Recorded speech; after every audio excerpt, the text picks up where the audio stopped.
गायत्रीमन्त्रेण पात्रान् प्रोक्षयेत धेनुमुद्रां प्रदर्शयेत सत्यन्वरदेन बर्हिञ्जामि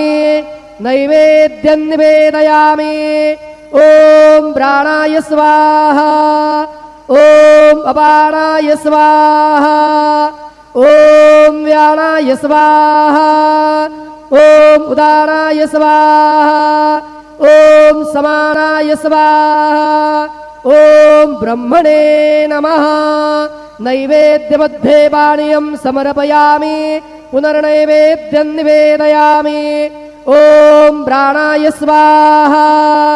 ॐ अपानाय स्वाहा